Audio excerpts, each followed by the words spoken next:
이제 자격증 공부도 전자책으로 해볼까?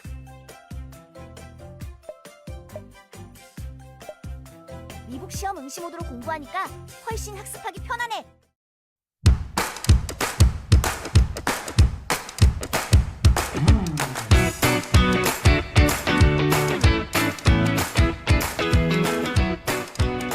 네, 안녕하세요. 도산 안땅입니다.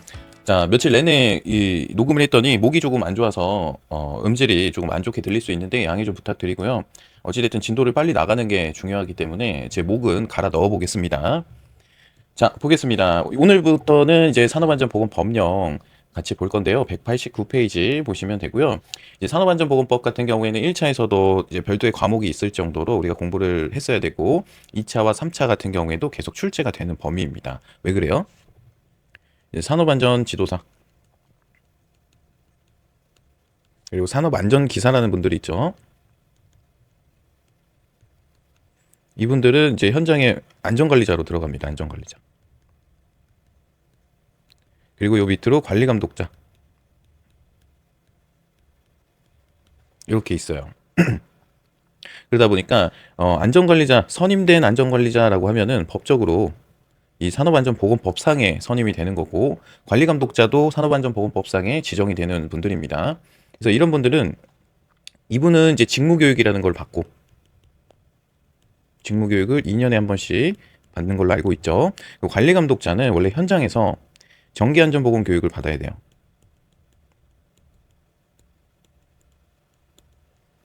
그리고 요 밑에 근로자가 있는데 근로자도 정기안전보건 교육을 듣죠. 근데 이 관리감독자랑 근로자랑은 같은 게 아닙니다. 그래서 따르게 받아요. 교육 내용도 다르고 교육 시간도 다르죠. 이 사람은 1년에 16시간을 받고 이 사람은 6개월에 12시간, 그러니까 1년에 24시간을 받고 근로자 교육 시간이 조금 더 많고요. 그래서 이제 교육을 따로 받는다, 따로 받는다는 거는 어떤 의미냐면 현장에서 서류, 교육 서류가 관리감독자 거 하나, 근로자 거 하나 이렇게 따로 나와야 된다는 겁니다. 같이 일하지만 따로 나와야 돼요. 서류는 교육 시간과 교육 내용이 다르기 때문에. 자, 어찌됐든 지금 산업안전지도사 26년 시험도부터는 조금 뭐 시험이 개편될 거다. 플러스 뭐 이제 암기 위주의 시험은 지양할 거다 이렇게 이야기를 하잖아요. 그래서 이거에 대해서 좀 걱정들이 있을 겁니다. 저도 조금 걱정이 되기도 했고 조금 그럼 어디까지 봐야 되는 거지? 라는 궁금증도 생기긴 했거든요. 근데 결론만 말씀드리면 의미 없다. 예. 아무리 시험 제도가 개편이 된다라고 해도 그 출제하는 위원들이 바뀐다라고 해도 우리의 시험 범위는 정해져 있습니다. 그죠? 그리고 안전이라고 하는 거는 다 법적인 내용이에요. 이 산업안전보건법 상의 내용입니다. 우리가 기준규칙을 보는 이유도 안전관리자의 직무에 보면 그 밖에 고용노동부 명으로 정하는 사항에 대해서 업무를 해야 한다라고 적혀 있거든요. 그게 뭐냐면 안전보건규칙 플러스 위험성 평가입니다. 그러니까 법을 거스르면서 어떠한 문제를 낼 수가 없어요. 그래서 기존의 법령에서 문제를 더 많이 출제할 수는 있겠지만 기존에는 이제 뭐 안전보건 규칙이라든지 그 표준안전작업지침이라든지 코샤 가이드라든지 뭐 건설부 재정 시방서라든지 이런 쪽에서 문제를 냈다라고 하면 이제는 더 법적인 것들을 낼 수밖에 없다. 그런 이야기거든요. 제가 해석했을 때는 시험 범위가 바뀌는 게 아니기 때문에 불안에 떨지 말고 그냥 암기하시면 된다. 예. 제가 산업안전 기사를 막 엄청 뭐가 바뀐다고 할 때 봤어요. 하필 이 기사를 막 뭐가 바뀐대. 그래서 어려워진대 엄청. 그때 시험 봤는데 똑같았습니다. 그러니까 뭐 문제의 난이도가 살짝 올라가기는 하지만 살짝 업되는 기분이 있지만 크게 바뀌지 않는다. 그래서 기존에 준비하시던 대로 그냥 암기하고 그렇게 준비하시면 됩니다. 이 이야기가 나오게 되는 게 안전보건규칙이라고 하는 산업안전보건 기준에 관한 규칙은 이제 웬만한 분들이 다 외운다. 외우고 들어온 조항까지 외워가지고 들어와 버린다. 변별력이 없다. 실무를 못한다. 이걸 외워가지고는. 그리고 뭐 우리 시험 자체가 자격 면허 경험 상관없이 20살 이상이면 누구나 볼 수 있다. 그러니까 이제 이 시행을 하게 된 뭐 근본적인 시작점이 어떻게 되는지 저도 잘 모르지만 원래는 은퇴 자격증으로 알려져 있어요. 은퇴 자격증. 근데 아무나 은퇴한 자격증이 아니고 누구였냐면 고노부 관련된 분들. 이분들은 전문가잖아요. 사실 안전 쪽에 고노부라든지 공단이라든지 이런 분들이 은퇴했을 때 면허를 주는 거예요. 그래서 개인 사업을 할 수 있게. 근데 지금 너무 유명해지고 급격하게 수험생이 늘어나니까 본인들은 못 달 것 같고 시험 문제가 점점 어려워지니까. 그죠? 비전문가인 사람들이 너무 많이 취득을 하는 거 아닌가? 라는 이제 현실적인 문제에 뭐 이런저런 대책을 마련하는 것 같은데 여러분들도 다 아실 거예요. 다 아실 겁니다. 뭐예요? 우리나라? 우리나라 제가 공무원 조직이 공공기관에서 일하고 있을 때였는데요. 뭔가 해체가 돼요. 그럼 이름만 바꿔서 똑같이 나옵니다. 왜? 사람이 똑같으니까. 네. 뭐 어떠한 기관 이름이 없어졌어요. 근데 이름만 바꿔서 다시 나와요. 똑같이. 그죠? 그러니까 안 바뀐다. 걱정하지 마시고 암기하라는 거 그냥 암기하면서 공부 잘하면 됩니다. 아시겠죠? 그리고 작년에 합격하신 분들, 저랑 이제 공부하신 분들 중에 작년에 합격하신 분들 보면 시험이 정말 어렵게 나와서도 붙었을 분들이에요. 그만큼 공부량이 많았다. 그분들은 어떤 시험 문제였어도 다 맞췄을 거다. 라는 저는 확신이 있습니다. 그 정도로 미쳐서 해야 돼, 우리는. 아시겠죠? 자, 그래서 그런 잡음과 소음들을 뒤로 한 채 우리는 어떻게 해야 된다? 오늘 외울 거 그냥 외우면 된다. 자, 시작하겠습니다.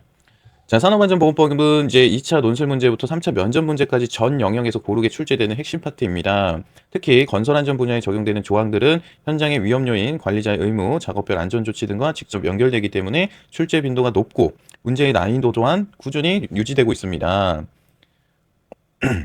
하지만 건설업 관련 법령 등은 조항 간 범위가 겹치거나 표현이 유사해서 수험생들이 가장 많이 헷갈리는 영역이기도 합니다. 뭐 산업안전보건위원회, 노사협의체, 안전보건협의체 이런 것도 구분하는 것부터 벌써 어렵죠.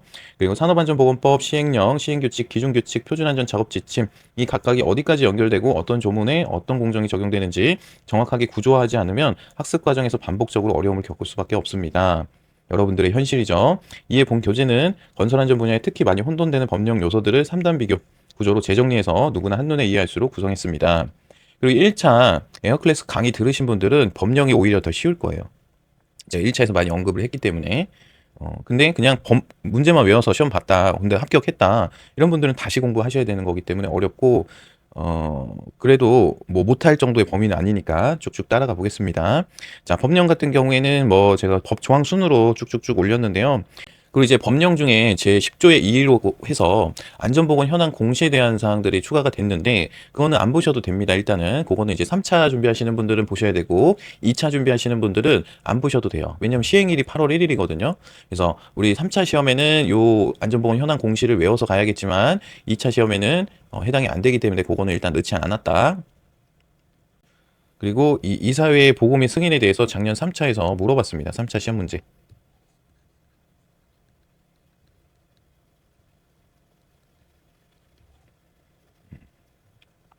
그래서 요거 대답하는 거였을 겁니다. 상시 근로자 500명 이상 건설산업기본법 제23조에 따라 평가에 공시된 시공 능력 순위 상위 1천위 이내인 건설회사.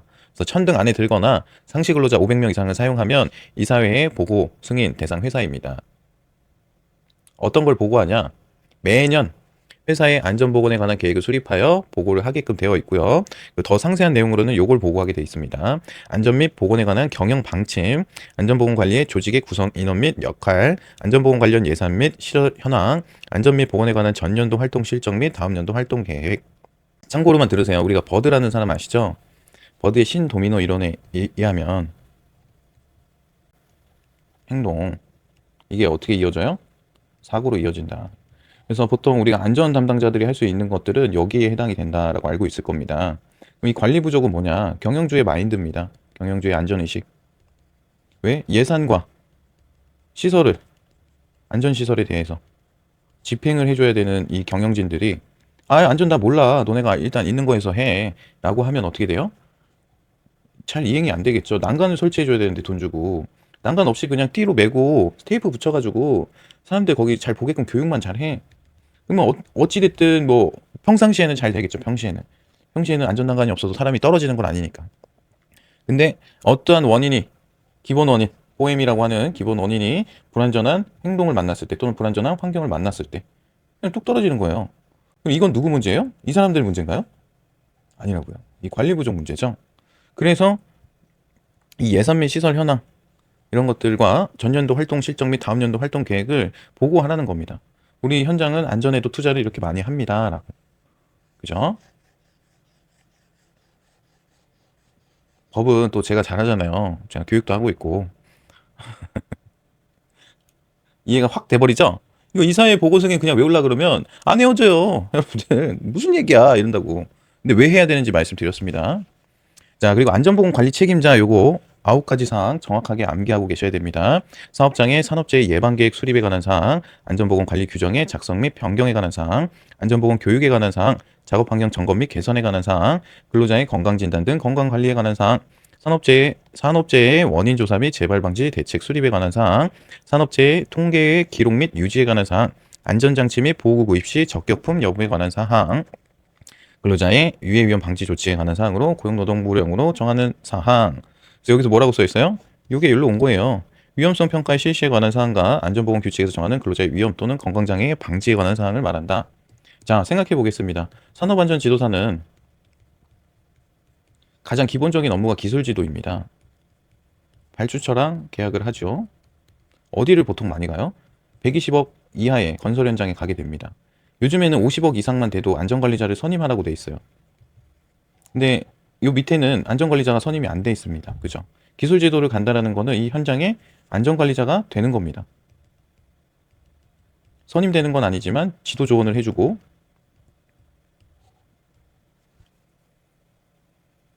그리고 이 사람들을 보좌하는 역할을 하는 거죠. 그래서 뭐 사진 찍고 올리는 업무이기도 하지만 우리가 알고 있는 안전 기술, 안전 지식을 이 현장에 접목을 시키고 이 열악한 환경에서 일하는 근로자들의 안전을 또는 건강을 챙겨줄 수 있는 외부 전문가잖아요. 여기 다 써 있는 거예요. 우리 시험 범위가 위험성 평가 실시에 관한 사항과 안전보건 규칙에서 정하는 근로자의 위험, 건강장애 방지에 관한 사항. 이게 우리 산업안전지도사의 업무입니다. 다른 게 아니에요. 가서 뭐 안전관리자 있는데 가서는 이야기 방구도 못 껴요. 요즘 안전관리자들 일 얼마나 잘하는데요. 그죠? 방구도 못 낀다니까 진짜. 괜히 이상한 이야기 했다고 혼나요. 근데 50억 미만은 안전관리자 선임 조건이 없기 때문에 굉장히 영세하기도 하고 안전모도 안 쓰고 다니는 현장도 많고 굴착기 부만 버킷 그 사이로 막 그냥 걸어 다니는 사람도 많고 예, 요 사이로. 그러니까 이런 것들 그렇게 하면은 진짜 사고 날 수 있다. 우리가 조금 더 많이 배웠으니까 그거를 지도 조언해주는 사람이지 뭐 아시겠죠? 그러니까 어떻다? 이거 무조건 외워야 한다. 어떻게 외울까요?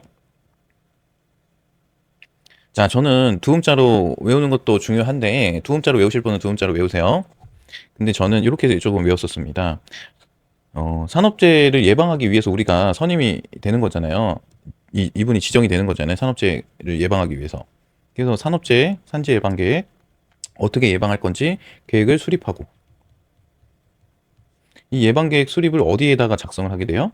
안전보건 관리 규정. 안전보건 관리 규정이라는 거는 사내의 산업안전보건법입니다. 그죠? 그리고 이 안전보건 관리 규정에서 정해야 되는 사항 중에 안전보건 교육이 있습니다. 근로자 안전보건 교육은 어떻게 실시할 건지 또는 관리감독자 교육은 어떻게 실시할 건지 뭐 채용했을 때는 작업 내용 변경했을 때는 뭐 특별교육은 특별안전교육은 뭐 신호수 교육 그리고 건설업 기초안전보건 교육 받으신 분들은 어떻게 또 교육을 한 번 더 시킬 건지 이런 거에 대한 사항들을 계획해야겠죠. 그리고 이 안전보건 교육 다음에 교육까지 다 했으면 작업 환경에 대해서 점검하고 개선해야겠죠. 측정 업무가 아닙니다. 작업 환경이라는 거는 우리가 실제로 작업하는 환경에 뭐 강목이 굴러다니고 뭐 파이프 굴러다니고 자재랑 이런 통로상에 적치되면 안 되는 장애물들이 잔뜩 있다. 그러면 그거 치우라고 이야기해주는 사람이 대빵이어야겠죠. 그래서 작업 환경 점검 및 개선에 관한 사항. 그리고 근로자가 어떠한 뭐 건강상에 문제가 있으면 안 되니까 매해 건강 진단, 건강 관리에 관한 사항. 그랬는데도 불구하고 재해가 발생했네. 그럼 어떻게 해요? 산업재해 원인 조사. 그리고 이 원인 조사를 끝나는 게 아니라 통계 기록. 그래서 산업재해가 다시 발생하지 않게 하려면 어떻게 해야 돼요? 안전장치라든지 보호구 구입 시에 KCS 마크 있는 거 써야겠죠? 적격품 여부에 관한 사항, 그리고 위험성 평가라든지 안전보건 규칙에 관한 사항. 이렇게 좀 스토리를 잡아서 외워보시면 안 까먹습니다. 이거는 두음은 까먹지만 스토리는 안 까먹는다. 아시겠죠?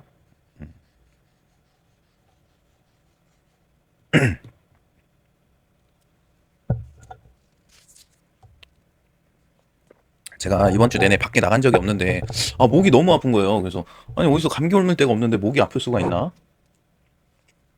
아니, 목이 너무 아파서 새벽에 나가가지고 남들 출근하는 거 보면서 따뜻한 유자차 한 잔 하고 있습니다. 아이 좋다. 됐죠? 보건관리 책임자가 뭐 건설공사 금액 20억 이상 되는 경우 뭐 관계 수급인이라든지 뭐 도급인이라든지 지정해야 된다. 이런 사항들도 당연히 중요하겠지만 어떤 업무를 하는지도 여러분들이 알고 있어야 된다.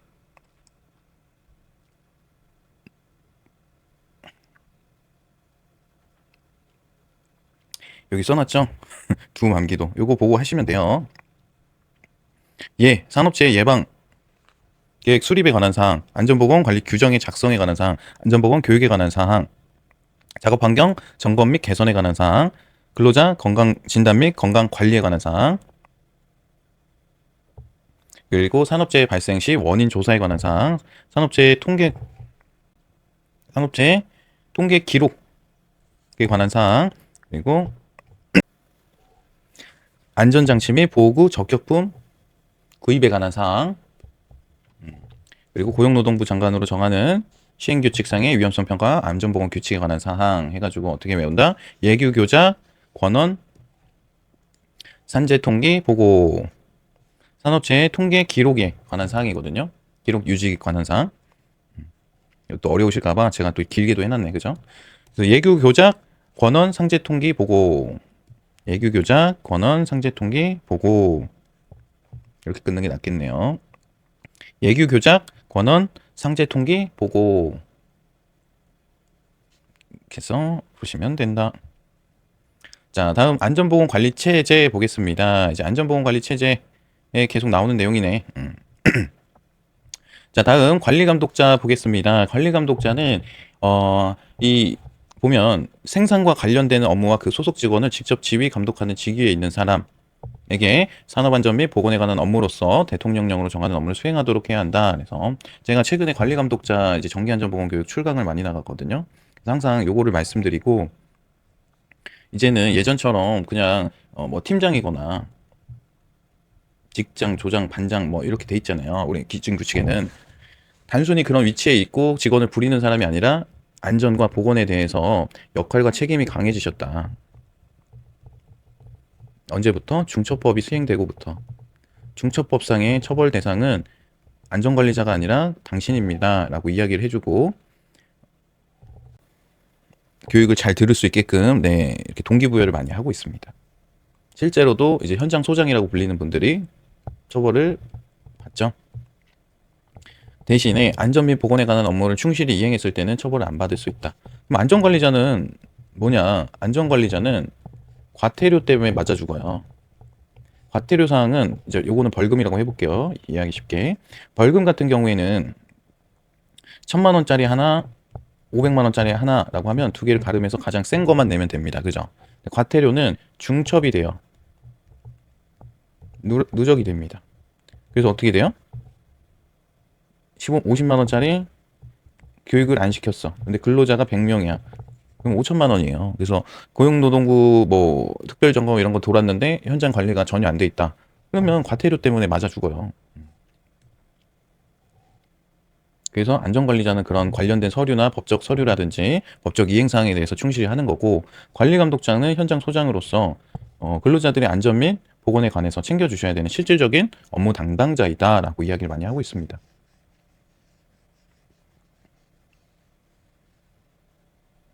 자, 넘어가서 보겠습니다. 관리감독자가 있는 경우에는 건설기술진흥법에 안전관리 책임자 및 같은 항 안전관리 담당자를 각각 둔 것으로 본다. 이 문제 나올 수 있거든요. 문제 한번 나왔었던 것 같은데 1차 문제에서 나왔었나요? 네, 그랬던 것 같습니다. 관리감독자가 있는 경우에는 안전관리 책임자 또는 안전관리 담당자를 각각 둔 것으로 본다. 어디에 따른? 건설기술진흥법에 따른. 자, 보겠습니다. 그래서 관리감독자의 업무도 뭐 다양하게 있습니다. 우리 법에서 대통령령으로 정하는 업무니까 시행령이겠죠. 그래서 시행령 상에 다양한 업무가 있는데 저는 보통 뭐라고 하냐면 전보통이라고 합니다. 관리감독자는 점검하고 보수하고 통제하는 업무가 전부입니다. 라고 이야기를 해요. 자, 한번 보겠습니다. 자, 관리감독자가 지휘 감독하는 작업과 관련된 기계기구 또는 설비의 안전보건, 점검 및 이상 유무 확인. 관리감독자에게 소속된 근로자의 작업복 보호구 및 방호장치의 점검과 그 착용 사용에 관한 교육 지도.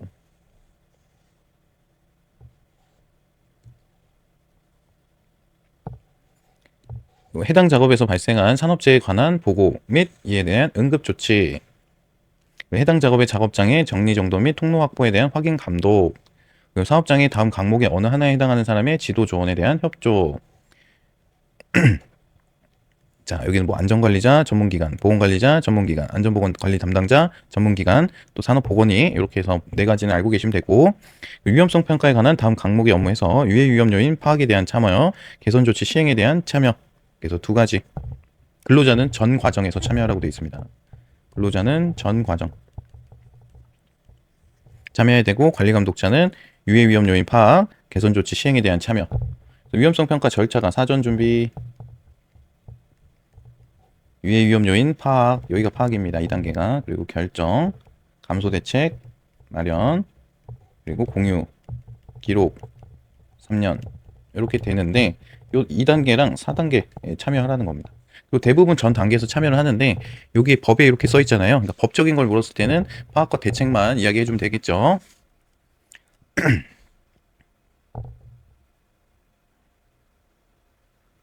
14조 2항 14조 2항을 보겠습니다. 이거죠? 이 안전보건관리 책임자나 관리감독자가 업무를 원활하게 수행할 수 있도록 권한시설, 장비, 예산 그 밖에 필요한 지원을 해야 한다. 요 얘기입니다. 그리고 여기에서 끝나는 게 아니라 어떻게 해요? 산업안전보건 기준에 관한 규칙에서 35조에 보면 관리감독자의 유해위험 방지 업무 등 이렇게 돼 있어요. 그죠? 세 가지 사항이 나옵니다.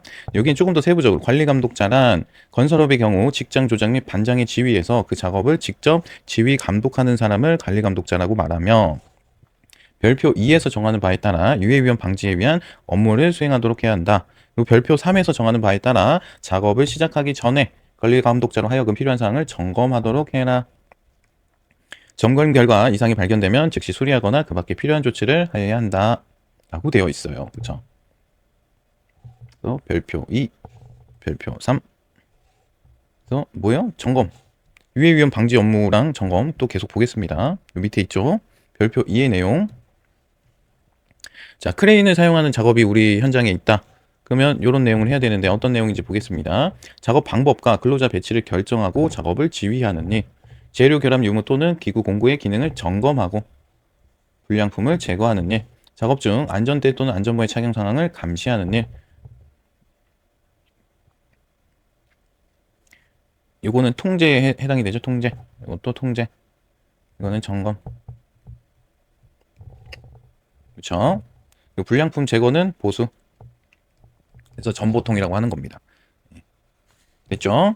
그리고 거푸집 및 동바리 고정 작업, 노천 굴착 작업, 흙막이 지보공, 뭐 터널 굴착, 구축물 등의 해체 작업, 이런 건설 공사에서는 어떤 걸 해야 된다? 똑같습니다. 작업 방법을 결정하고 작업을 지휘하는 일, 재료기구, 결합 유무를 점검하고 불량품을 제거하는 일, 작업 중 안전대 및 안전모 등 보호구를 착용 상황을 감시하는 일. 똑같죠? 요 위에랑 글자가 좀 다르게 생기긴 했지만 똑같습니다. 그죠? 다를 게 없어요. 이걸 좀 통일을 해놔야지 말이야. 아. 자, 높이 5m 이상의 비계를 조립 해체하거나 변경하는 작업. 자, 재료의 결합 유무를 점검하고 불량품을 제거하는 일. 기구 공구 안전대 및 안전모 등의 기능을 점검하고 불량품을 제거하는 일. 작업 방법 및 근로자 배치를 결정하고 진행 상태를 감시하는 일. 안전대와 안전모 등 착용 상황을 감시하는 일. 이게 여기에서 중복되는 내용인 것 같아요. 이거 복사해 붙여넣기 하고, 아, 이거 높으니까 이거 하나 더 쓰자라고 했는데 위에 이미 있죠? 그래서 채점관을 시험에 들게 하지 말고 요 4개 써주면 된다. 만약에 이런 문제가 나오면. 그리고 달비계 작업은 암기하세요.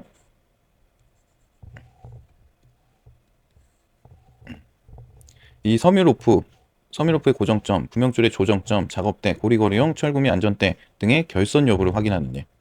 섬유로프 및 안전대 부착 설비용 로프가 풀리지 않는 매듭 방법으로 팔보액,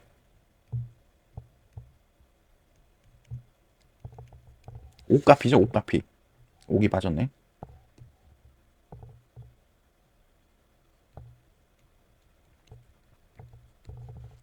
팔자 매듭을 보통 많이 씁니다. 보홀라인, 에반스, 옥매듭, 카베스탕, 피셔맨 매듭 이렇게 있습니다. 그래서 풀리지 않는 매듭 방법으로 결속되었는지 확인하는 일. 근로자가 작업대에 탑승하기 전 안전모 안전대를 착용하고 안전대를 금형줄에 체결했는지 확인하는 일. 작업대에 탑승하기 전 작업 방법 및 근로자를 배치를 결정하고 작업 진행 상태를 감시하는 일. 요거는 재료에 대한 사항이죠. 재료 확인, 불량품 제거를 풀어서 설명을 해놓은 거고, 그리고 여기는 매듭 방법. 여기는 탑승 전 안전모 안전대 안 매면 추락해요. 그럼 어떻게 해요? 사망합니다. 높은 곳에서 타는 분들이기 때문에. 그래서 이 탑승 전에 해야 하는 수칙들, 작업 방법 및 근로자 배치를 결정하고 작업 진행 상태를 감시하는 일, 옥상에서 관리해야겠죠? 자, 다음 발파 작업도 외우세요. 다른 것만 외우면 돼, 그죠? 요거는 좀 고통스럽더라도 좀 외우시고, 채석, 대피 방법을 미리 교육하는 일. 요 위에도 보면 대피에 관한 사항들이 많이 나오거든요. 발파 같은 경우에는. 채석도 마찬가지로 발파해서 채석을 하는 경우가 많기 때문에 대피 방법을 미리 교육하는 일. 그리고 뭐 폭우가 내린 후에는 토사 등의 낙하균열 유무 또는 함수 용수 및 동결 상태를 점검해야 되고요. 발파 후에는 발파 장소 및 그 주변의 토사 등의 낙하균열 유무를 점검하는 일. 뭐 화물 취급 점검 똑같습니다. 작업 방법 및 순서를 결정하고 작업 지휘하는 일, 기구 공구를 점검하고 불량품을 제거하는 일, 관계 근로자가 아닌 사람의 출입을 금지하는 일, 요게 하나 추가되네요. 여기에는 출입 금지가 하나 추가된다. 그죠? 로프 등 해체 작업을 할 때에는 하대 위에 화물의 낙하 유무를 확인하고 작업 착수를 지시하는 일, 출입 금지랑 로프 등의 요거 2개만 좀 따로 보겠다. 이렇게 적어 놓으면 되겠죠? 밀폐 공간 중요합니다. 이것도 암기하세요.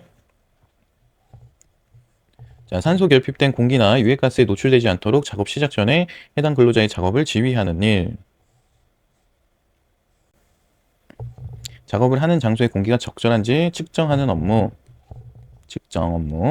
측정 장비 환기 장치 또는 공기호흡기, 손기 마스크를 작업 시작 전에 점검하는 업무. 공기호흡기, 손기 마스크의 착용을 지도하고 착용 상황을 점검하는 업무. 자, 산소 결핍으로 인해서 어떻게 해요? 일로 내려와서 측정을 하는 업무. 그래서 측정으로 내려와서 공기호흡기, 손기 마스크를 점검하는 업무. 근데 여기 또 내려오죠. 근로자에게 착용을 지도하고 착용 상황을 감시하는 업무. 그러니까 다 연결되어 있기 때문에 이건 힌트가 있어요. 하나만 외우면 나머지 다 연결해서 쓸 수 있다. 자, 다음 안전관리자 보겠습니다. 또 안전관리자 중요하죠. 자, 사업주는 사업장의 안전에 관한 기술적인 사항과 관련해서 사업주 또는 안전보건관리 책임자를 보좌하고 관리감독자에게 지도 조언 업무를 수행하는 사람을 두어야 한다. 안전관리자를 두어야 하는 사업의 종류, 사업장의 상시 근로자 수, 안전관리자의 수, 자격, 업무, 권한, 선임 방법 그 밖에 필요한 사항은 시행령으로 간다. 그죠? 우리 건설공사는 50억 이상 선임하게끔 되어 있습니다. 이 50억이 그냥 건설공사 공사 금액이랑 플러스 자재비까지 해서 50억입니다. 그래서 본인이 해당이 안 되는 줄 알고 있다가 자재비 포함한 50억이 훌쩍 넘어가지고 들어오는 경우도 많습니다. 그리고 건설공사라고 해서 우리가 지금 건물 짓는 것만 생각할 수 있는데 그게 아니죠. 전기공사업 있고 소방 있고 뭐 통신업 있고 문화재 수리업 있죠. 다 건설공사에 해당이 됩니다. 그죠?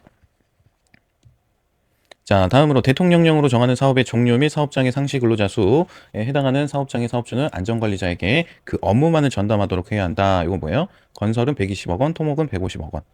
그러면 50억 선임 되는 데는 뭐 이것저것 다 시켜도 되나요? 시켜도 됩니다. 대신에 산업안전보건관리비로 100% 지원을, 임금을 부여하려면 50억 이상 선임이든 120억 선임이든 어떻게 해야 된다? 안전 업무만을 전담시켜야 한다. 만약에 50억 이상 선임인데 안전 업무 외의 업무를 같이 시킨다. 그럼 50%밖에 안 됩니다. 근데 100% 여기서 털고 있는데 나에게 별도의 업무를 한다? 그럼 제가 신고하라고 이야기를 합니다. 그렇게 하면 된다, 안 된다? 안 된다.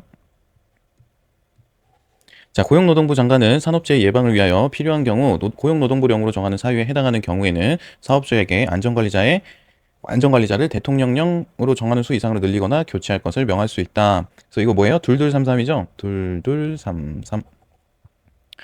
자, 대통령령으로 정하는 사업의 종류 및 사업장의 상시 근로자 수에 해당하는 사업장의 사업주는 지정받은 안전관리 업무를 전문적으로 수행하는 기관에 위탁할 수 있다.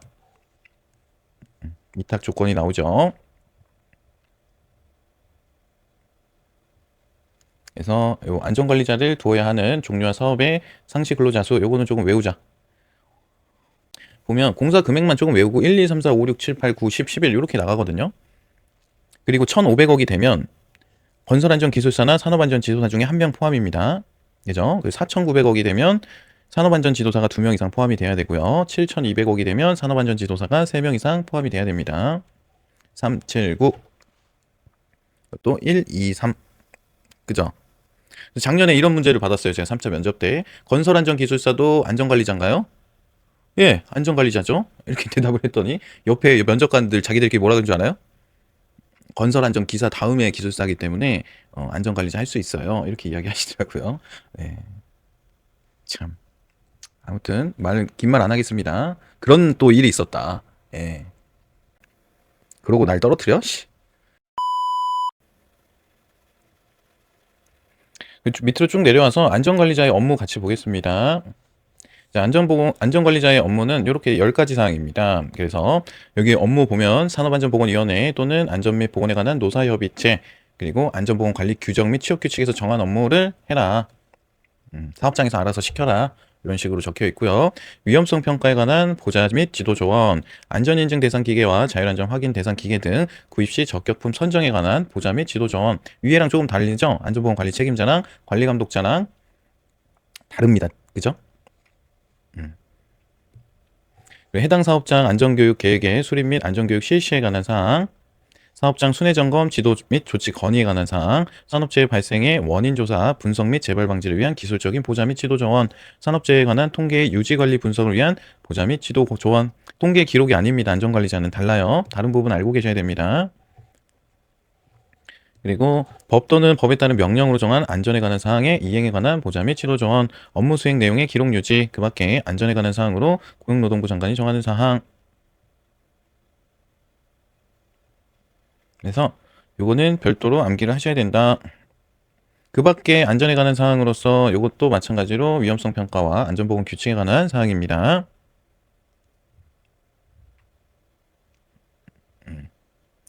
자, 보건관리자 보겠습니다. 보건관리자 같은 경우에도 이제 1차 시험에 조금 보였죠?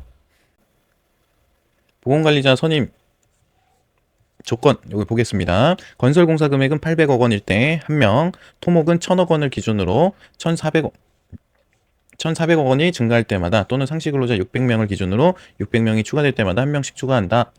네, 보건관리자는 이제 800억부터 시작입니다. 1명 선임. 토목은 1000억. 3명이고. 그러면은 1400억을 증가하면 2200억대. 2명. 여기는 2400억이겠죠. 또는 근로자 600명 1명. 플러스 이제 1200명이 됐다. 그러면 2명. 이렇게 하라는 거죠. 좀 기준이 달라요. 그래서 이 문장을 외우시는 게 제일 좋습니다. 자, 보건관리자는 다음 각 호의 어느 하나에 해당하는 사람으로 한다. 자, 보면은 산업보건지도사 자격을 가진 사람, 그죠? 그리고 의사, 간호사, 그리고 산업위생관리산업기사나 대기환경산업기사 이상의 자격을 취득한 사람, 인간공학기상 이상의 자격을 취득한 사람, 고등교육법에 따른 전문대학 이상의 학교에서 산업보건 또는 산업위생 분야의 학위를 취득한 사람. 저는 보건관리자가 될 수 있습니다. 자, 보건관리자의 업무까지만 좀 보겠습니다. 자, 산업안전보건위원회 노사협의체 심의 의결한 업무와 안전보건관리규정 취업규칙에서 정한 업무, 안전관리자랑 똑같습니다. 안전인증 대상기계와 자율안전 확인 대상기계 중 보건과 관련된 보호구 구입 시 적격품 선정에 관한 보자지도 정원, 위험성 평가에 관한 보자지도 정원, 그리고 작성된 물질안전보건 자료의 게시 또는 비치에 관한 보자 및 지도 조언 MSDS라고 하는 거죠. 산업보건위의 직무, 그리고 해당 사업장 보건교육계획 수립 및 보건교육 실시에 관한 보자 및 지도 조언, 해당 사업장의 근로자를 보호하기 위한 다음 항목의 조치에 해당하는 의료행위, 의사와 간호사만 할 수 있죠. 의료행위는 여기에 있습니다. 자주 발생하는 가벼운 부상에 대한 치료, 응급처치가 필요한 사람에 대한 처치, 부상 질병의 악화를 방지하기 위한 처치. 그래서 저는 자응부, 건가 이렇게 외우거든요. 건강진단 결과 발견된 질병자의 요양지도 및 관리, 감옥부터 라목까지의 의료 행위에 따른 의약품 투여. 그렇답니다. 보건관리자는 보건 쪽에서 나와야 되는 게 맞을 것 같은데, 일단은 그냥 가볍게 읽어만 보겠습니다. 보건관리자는 그래도 알고 계신 게 좋으니까. 전체 환기 및 국소 배기 장치 등에 대한 설비 점검과 작업 방법, 공학적 개선에 관한 보자 및 지도 조언. 이게 예전에 23년도인가요? 23년도에 덕트에 관한 문제가 나왔었죠. 그거는 건설이 나오면 안 되고 보건 쪽에 나왔어야 되는 게 맞는 것 같다. 그래서 또 그 논란이 많았습니다. 아시겠지만, 자, 사업장 순회 점검 지도 및 조치의 건의, 그리고 산업재해 발생의 원인 조사 분석 재발 방지를 위한 기술적인 보자 및 지도 조언, 산업재해 통계 유지 관리 분석을 위한 보자 및 지도 조언, 법에 따른 명령으로 정한 보건에 관한 사항의 이행과 그에 따른 보자 및 지도 조언, 업무 수행 내용의 기록 유지, 이렇게 해가지고 안전관리자랑 협력해야 한다라는 거죠.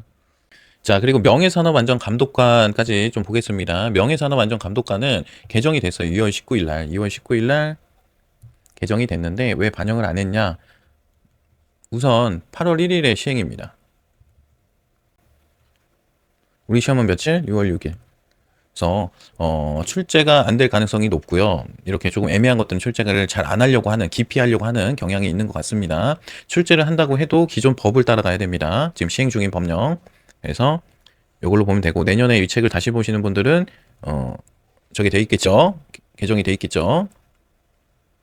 그리고 면접 때는 또 출제될 수도 있죠. 개정된 걸로 8월 달에 이제 개정이 되니까. 그래서 개정된 내용들 보면 다 8월 1일에 시행입니다. 뭐 물어보시는 분들 가끔 계시는데, 그래서 법령 사이트에 들어가면 여러분들이 제가 이 요약된 암기 노트, 뭐 시중에 있는 교재, 이런 것들은 너무 맹신하시면 안 돼요. 실제로 원문을 보시는 게 좋습니다. 시간이 진짜 안 된다. 뭐 하루에 3시간 정도밖에 공부 못한다 하면은 이거 믿고 가야죠.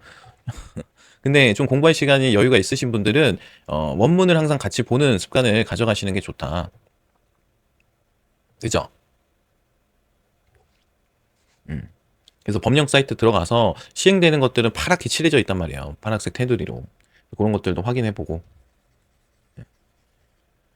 그래서 어찌됐든 우리가 기존에 있는 내용들로 한번 먼저 보고 뭐가 달라지는지까지만 좀 보도록 하겠습니다.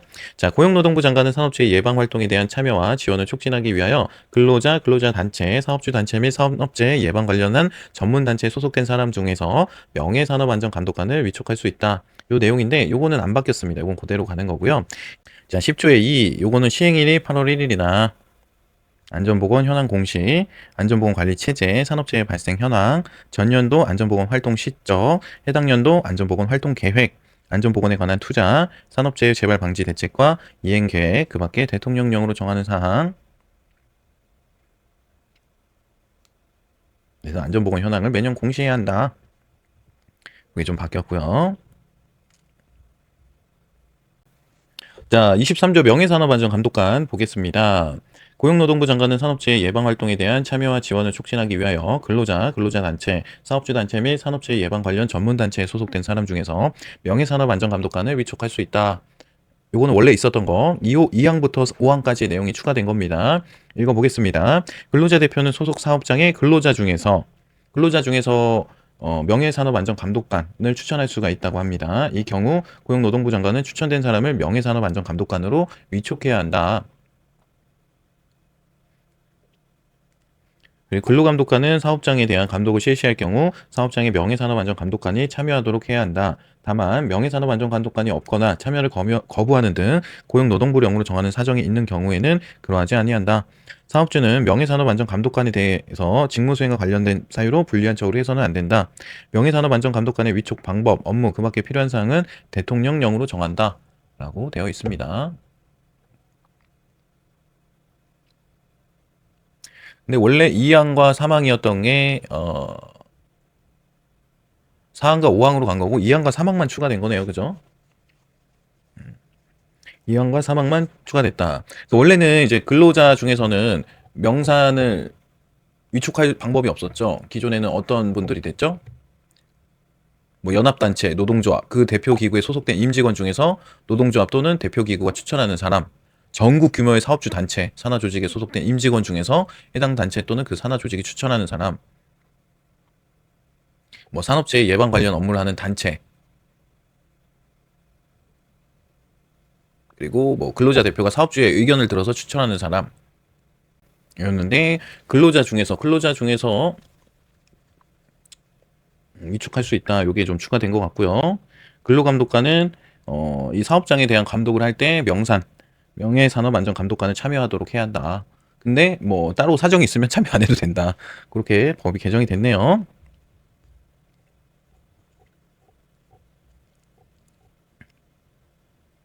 이 위험성 평가에 대해서는 제가 별도로 좀 안내를 드리도록 하겠습니다. 이제 시행이 6월 1일이고 우리 시험과 겹치는 부분들이 있기 때문에 근데 뭐 크게 바뀐 거는 없습니다.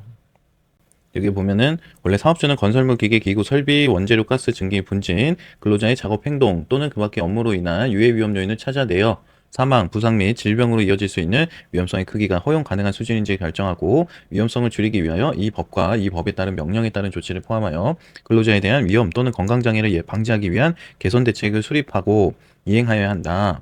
뭔가 길어졌죠? 여기 보면 부상 및 질병으로 이어질 수 있는 위험성 크기를 뭘로 바꿨냐면 사망을 넣은 거예요. 사망, 부상 및 질병으로 이어질 수 있는 위험성 크기가 허용 가능한 수준인지 결정하고, 근데 여기는 허용 가능한 범위인지를 평가해야 하고를 바꾼 거예요. 결정하고로. 그 위험성을 줄이기 위하여 이 법과 이 법에 따른 명령에 따른 조치를 포함하여 근로자에 대한 위험 또는 건강장애를 방지하기 위하여 개선 대책을 수립하고 이행하여야 한다. 거의 말장난 수준이죠. 사업주는 위험성 평가 시 고용노동부령이 정하는 바에 따라 위험성 평가에 해당 사업장의 근로자를 참여시켜야 한다. 이건 원래 있었던 내용이고, 사업주는 근로자 대표가 요구하면 위험성 평가 시 근로대를 참여시켜야 한다. 요거는 조금 추가됐네요. 그죠? 사업주는 고용노동부령으로 정하는 위험성 평가와 관련된 사항을 해당 사업장의 근로자에게 안전보건 교육, 설명의 사업장 개시, 서면 또는 전자적인 방법 등으로 알려야 한다. 이 경우 사업주는 중대재해로 이어질 수 있는 유해 위험 요인에 대해 작업 전에 안전점검 회의를 통해 작업 전 안전점검 회의가 뭐예요? TBM, 툴박스 미팅을 통해서 근로자에게 상시적으로 주지시키도록 노력해야 한다. 이것도 신설됐네요. 근데 기존에 다 하고 있었던 내용이에요. 뭐 TBM 안 했었던 거 아니고 뭐 안전보건 교육 이럴 때 다 위험성 평가에 대한 교육이 들어가 있잖아요. 산산위산에서 위가 뭐예요? 위험성 평가에 관한 교육에서 뭐 전기라든지 신규 채용이라든지 작변이라 다 교육을 하고 있었습니다. 뭐 설명의 사업장 게시, 서면 또는 전자적인 방법. 그래서 뭐 게시판에 게시를 해놓을 수도 있고 서면 또는 전자적인 방법. 요즘 어플로도 많이 하고 클래스라고 해서 클래스로도 많이 하고 이게 클릭 해가지고 위험성 평가하는 것도 많아지고 있거든요. 그래서 그런 것들이 좀 요즘에 맞게 법이 추가된 거 아닌가 싶습니다. 그리고 사업주는 위험성 평가의 결과를 고용노동부령으로 정하는 바에 따라 기록 보존해야 한다. 그 위험성 평가의 방법, 절차 및 시기, 그 밖에 필요한 사항은 고용노동부령으로 정한다. 안전보건 개선계획 수립 시행 명령 보겠습니다. 이것도 시행일이 6월 1일이기 때문에 우리한테 해당이 되긴 하네요. 근데 여기에 보면 다른 거 다 똑같은데 3에 2가 하나 추가된 거죠. 산업재해가 발생한 사업장으로서 대통령령으로 정하는 사업장.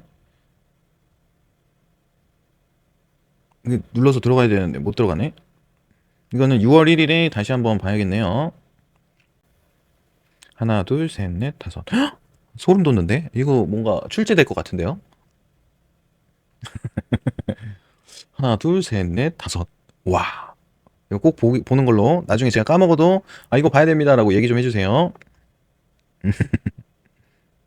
중대재해 원인 조사 등 요것도 봐야 되네. 6월 1일. 자, 신설된 것만 한번 읽어보겠습니다.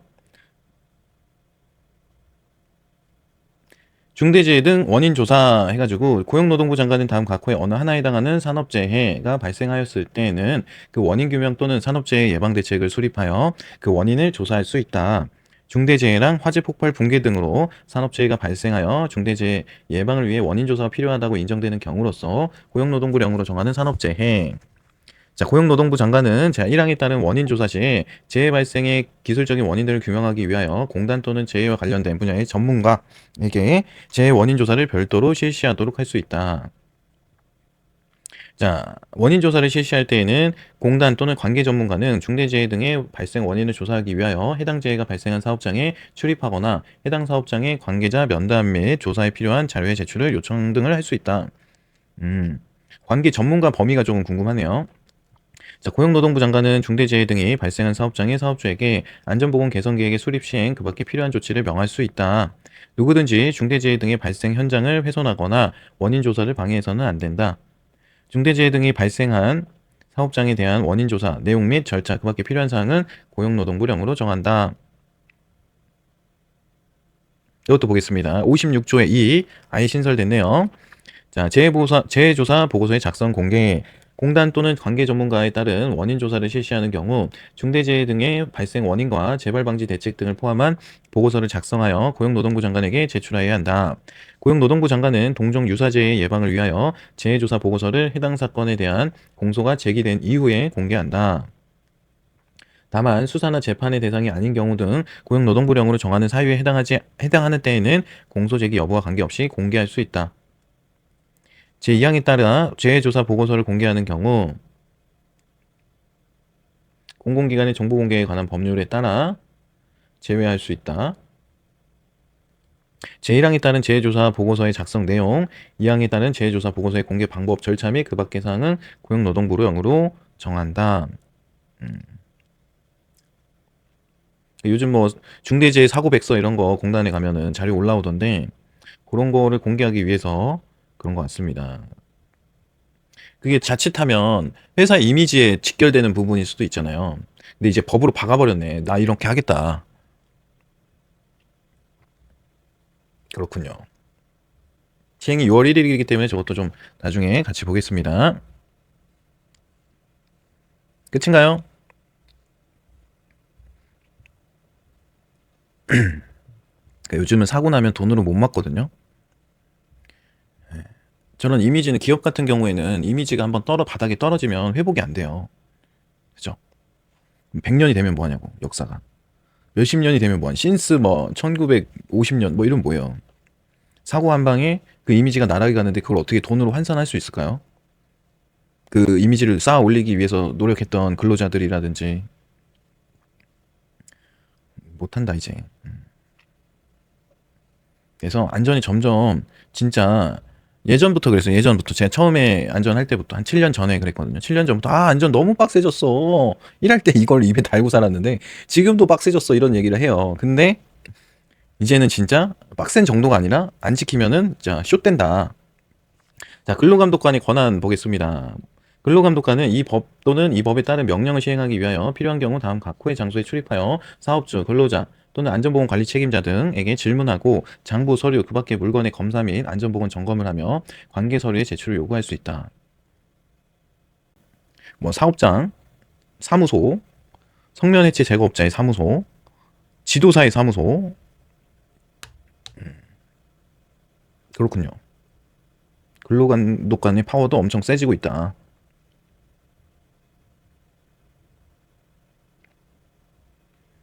그러니까 당연한 건데 이거 사업을 영위하시는 분들이 근로자의 안전을 생각하고 안전 조치들을 이행하는 게 당연한 건데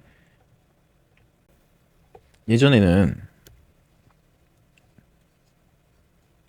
자 산업화 때 우리 뭐 한 7, 80년대, 90년대, 그래 2000년대까지 2000년대 초반까지 우리가 이제 많은 형님들은 공감하실 텐데 일단은 발전을 하고 생산을 해야 되니까 생산이 먼저가 되고 빨리빨리 필요했습니다. 그죠? 그래서 우리가 지금 이만큼이라도 살고 있는 거잖아요. 근데 그동안에는 안전이 조금 생략돼 있던 거죠. 생략. 이 생략된 거를 다시 끄집어내려고 하니까 이제 불협화음이 생기는 것 같아요. 그러니까 안전이라는 게 원래 없었던 게 아니라 당연히 챙겼어야 되는 건데 아무래도 우리나라 특성상 전쟁도 좀 늦게 끝나고 뭐 한강의 기적이라고 불릴 만큼 성장하기 위해서는 이 생산이 너무 먼저 돼버린 거죠. 실적이 너무 우선시 돼버렸고. 그래서 그동안에 생략되어 있던 안전을 다시 끄집어내려고 하니까 불편한 거거든요. 근데 불편하다고 이제 안 하고 그동안 어떻게 보면은 단 거 빤 거잖아요. 단물을 먹을 때 단물에 너무 익숙해져가지고 예? 원래 해야 되는 거로 돌아가야 돼 했더니 이 단물이 빠지니까 힘들다라고 하는 거 아닐까라는 생각이 좀 듭니다. 당연히 해야 되는 겁니다. 그죠? 안전은. 왜? 우리 뭐 생한사, 존사 봐도 생리적 욕구 다음에 안전 욕구인데 우린 안전 욕구가 없는 사람들이 아니잖아요. 다치면은 진짜 아프고 힘든데. 그래서 다시 끄집어 와야 되는데 당연히 강제적으로 해야 되는 부분들이 법적으로 생기다 보니까 좀 걱정도 됩니다. 월권 행사나 이런 것들이 생기지 않을까. 근데 어찌됐든 과도기이기 때문에 필요는 할 것 같다. 예, 중립 받겠습니다. 저는 중립입니다. 항상. 자, 비밀 유지. 여기 해당 안 되시죠, 여러분들? 이거 지도사. 지도사 비밀 유지 조건 있네. 다행입니다. 지도사가 아니어서. 네, 지도사분들은 비밀 유지 조건이 있습니다. 자, 이렇게 해서 우리 개정된 산업안전보건법 한번 쑥 훑었고요. 6월 1일 이후에 그때가 이제 시험 보기 일주일 전이라서 좀 시행되는 것들이 과연 나올까라는 생각이 있거든요. 오히려 빼고 공부해도 조금 이득인 부분 아닐까 싶습니다. 근데 위험성 평가 같은 경우에는 보는 게 좋겠죠. 지금부터 벌써 홍보도 많이 하고 그거에 관련된 사항들이 뭐 현장에서도 날리기도 하고 이렇기 때문에 위험성 평가 같은 경우에는 좀 보는 게 좋을 것 같다. 근데 뭐 크게 바뀐 건 없어요. 여기 보면 문구를 조금 바꾼 거고, 그죠? 내용은 똑같다, 어차피. 뭐 수시, 상시 이런 내용들 다 똑같을 겁니다. 예. 그래서 너무 걱정하지 마시고 같이 보면 될 것 같습니다. 이것도 다 기존에 있는 내용이고 추가된 거 2개만 보면 될 것 같아요. 자, 이렇게 해서 이번 시간에는 조금 길었습니다, 영상이. 예, 이번 시간은 다른 분들도 좀 개정된 사항들은 보셨으면 좋겠어서 좀 공개된 영상으로 올라갈 거고요. 그리고 이렇게 진행이 돼요. 저희 그 2차, 3차 마스터북 강의가 굉장히 어떻게 보면 단순히 암기하는 사항들일 수도 있지만 앞으로의 시험 형태에 대해서는 이제 바뀐다라고 하잖아요. 단순히 암기만으로 그 사람의 지식을 평가하지 않겠다. 진짜 실무적인 능력이 있는지 평가하겠다라고 하지만 이 실무적인 능력도 결국에는 법적인 사항들이거든요. 그래서 암기가 바탕이 돼 있어야 그거에 대해서 이야기를 하고 적어낼 수 있는 겁니다. 그래서 너무 걱정하지 마시고 암기를 대신에 근데 너무 얕게 하진 말아라. 좀 깊숙이 좀 연관되어 있는 부분들도 확장해서 보시긴 해야 된다. 그 말씀을 좀 드리고 싶고요. 그래서 이렇게 해서 조금 내가 확장해서 공부를 하고 싶다 하시는 분들은 마스터북으로 함께 해주시면 되고 그래서 이제 말은 암기 노트지만 여러분들께 이런 개정되는 사항들을 빠르게 또 전달을 해드릴 수 있는 부분들이 있으니까 2, 3차 마스터북 많이 사랑해 주시고 다 무료 공개가 안 되는 점은 좀 양해 부탁드립니다. 제가 목이 쉬어가면서 누구 하나 꿀물 하나 사주는 사람 없이 혼자 이러고 있으니까 좋아요나 한 번씩 눌러주시면 감사하겠습니다. 오늘 여기서 끝.